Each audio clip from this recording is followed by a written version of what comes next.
In 1921, a white mob destroyed the wealthiest black community in America. They killed up to 300 people. They burned 35 city blocks to the ground. They dropped bombs from airplanes. And then they pretended it never happened. For 50 years, this story was erased from history books. For 75 years, it was not taught in schools. And for 100 years, the survivors waited for justice that never came. This is the Tulsa Race Massacre, the single worst incident of racial violence in American history, and the conspiracy of silence that followed it. In the early 1900s, Tulsa, Oklahoma was home to something extraordinary. The Greenwood district, a thriving black community, so prosperous it was known as Black Wall Street, that it had banks, hotels, theaters, schools, and over 300 black-owned businesses. The average dollar circulated within the community for 19 months before leaving.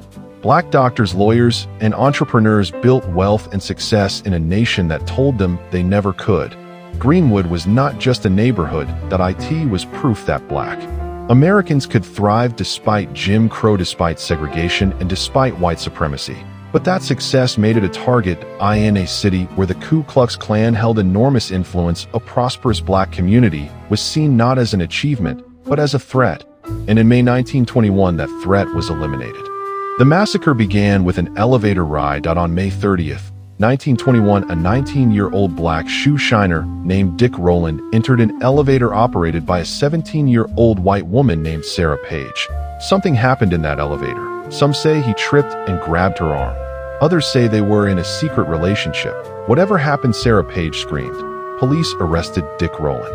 The next morning, the Tulsa Tribune published a sensational story that it claimed Rowland had attacked Page. It used the word rape, and it added a terrifying headline that lynch Negro tonight.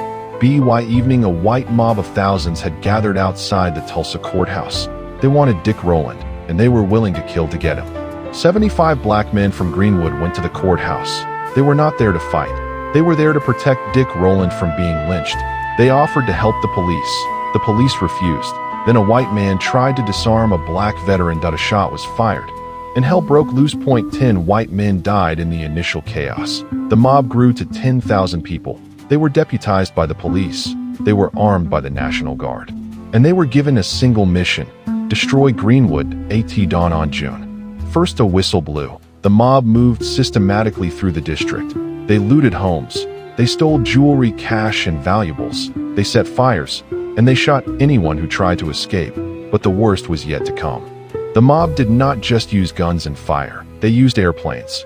Private aircraft flew over Greenwood, dropping explosives and gasoline bombs onto the burning buildings. It was the first and only time the United States government allowed its own citizens to be bombed from the air. Survivors reported seeing planes circling overhead, dropping incendiary devices onto their homes.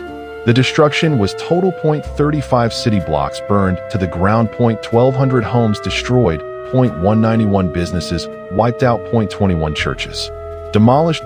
30 grocery stores gone. The Dreamland Theater, the Gurley Hotel, the offices of black doctors and lawyers, all of it turned to ash. The wealth of generations vanished in 16 hours, and the people who built it were left with nothing. The death toll remains uncertain. Official reports claimed 36 dead. 23 black and 13 white. But historians now believe the true number was between 100 and 300. And almost all of them were black. Men, women, and children were shot in the streets. They were burned alive in their homes. They were buried in mass graves that are still being discovered today.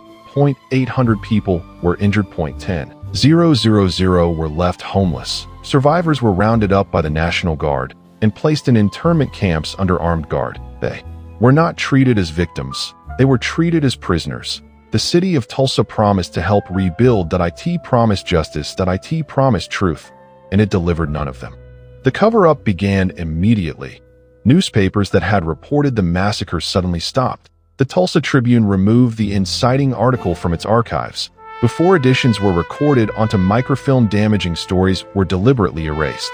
Insurance companies denied all claims from Greenwood residents, calling the destruction a riot, which voided their policies. The city government imposed new fire codes that made rebuilding impossibly expensive. White residents boasted about the massacre. They sold photographic postcards of the carnage as souvenirs, and then they never spoke of it again.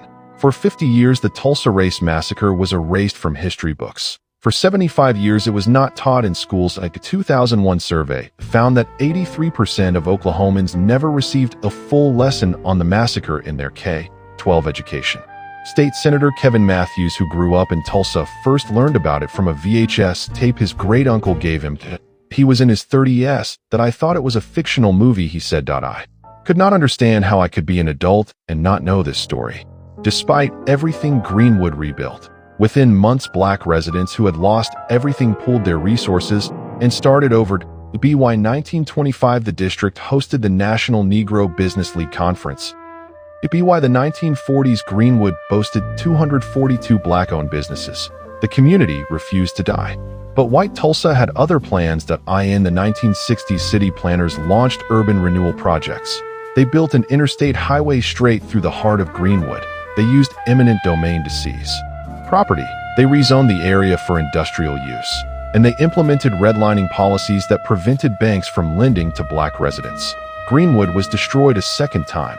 Not by a mob this time, but by policy. As Tulsa resident Brenda Nails Alford, whose grandparents were displaced by the massacre, put it, "Our community lost through no fault of its own twice." For 100 years, the survivors waited for justice. In 2021, 3 survivors testified before Congress. Viola Fletcher was 107 years old. Hughes Van Ellis was 100. Leslie Benningfield Randall was 106. Viola Fletcher spoke with a voice that shook the room.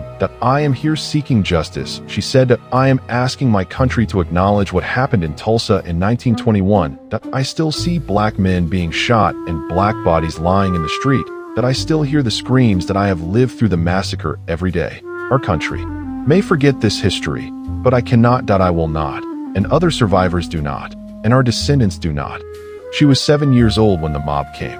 She is 110 years old today, and she is still waiting. In 2001, the Oklahoma Commission to Study the Tulsa Race Riot of 1921 released its report. It confirmed state complicity in the massacre. It recommended reparations for survivors and descendants. And nothing happened. In 2020, Human Rights Watch issued a report calling for reparations. And nothing happened. In 2025, the Department of Justice released a 123-page report. It called the massacre a coordinated military-style attack. It confirmed that police and National Guard participated in the violence. And it admitted that federal prosecutors could have pursued hate crime charges if modern laws had existed.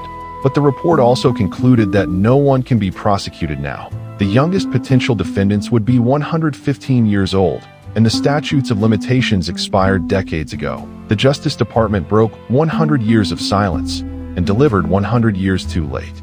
The economic damage of the Tulsa Race Massacre is staggering. Immediate property damage was estimated at $1.8 million in 1921, at over $30 million in today's money. But the true cost is incalculable. Generations of wealth building were destroyed.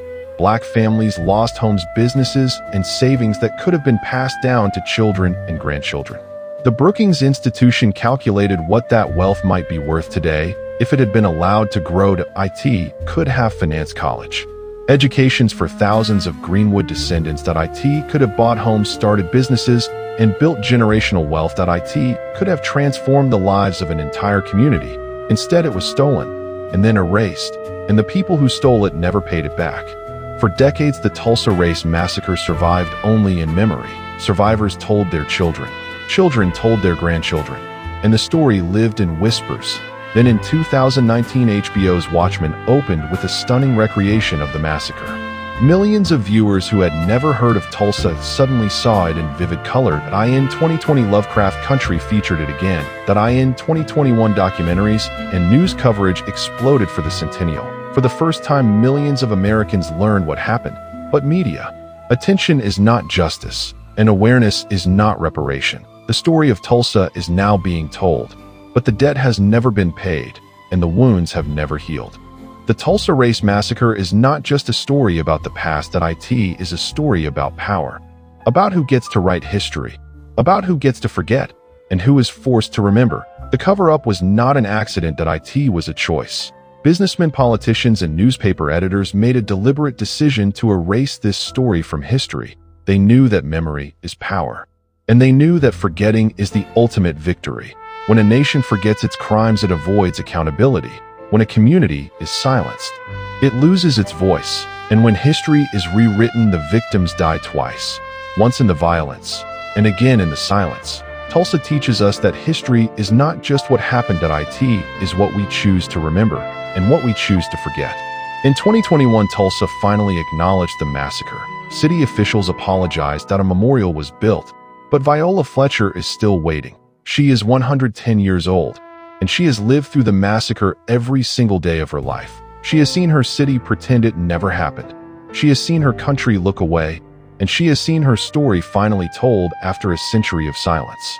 But she has not seen justice. The Tulsa Race Massacre was not a riot. It was not a race war. It was a coordinated military style attack on American citizens by their own government and neighbors. It was the destruction of black wealth. It was the erasure of black history.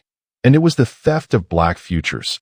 Tulsa is not just a story about 1921. It is a story about 2026. And it is a story about who we choose to be.